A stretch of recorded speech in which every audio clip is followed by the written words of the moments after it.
Hi friend, नमस्ते प्रणाम। मैं मनीषा यादव अपने यूट्यूब चैनल अवधि गीत 46 में आप सभी का स्वागत करती हूँ। आज एक भजन गीत गाने जा रही हूँ, जैसा होगा कमेंट में जरूर बताना।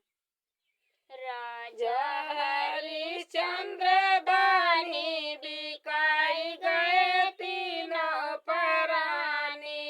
राजा हरिश्चंद्र दानी बिकाई गए तीनों परानी। कितने में लड़का कितने में रानी, कितने में लड़का कितने में रानी, कितने में हरिश्चंद्र दानी बिकाई गए तीनों परानी।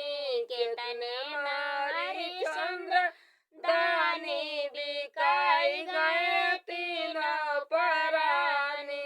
राजा पाँच में लड़का 25 में रानी, 5 में लड़का 25 में रानी।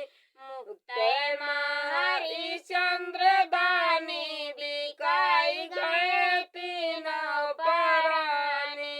मुक्त में हरिश्चंद्र दानी बिकाई गए तीनों परानी।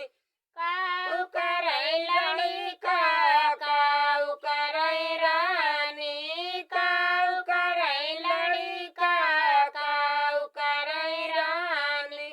काऊ करे हरिश्चंद्र दानी बिकाई गए तीनों परानी।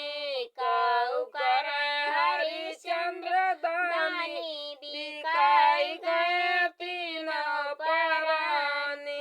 फूल तोड़े लड़का बर्तन मांजे रानी, फूल तोड़े लड़का बर्तन मांजे रानी।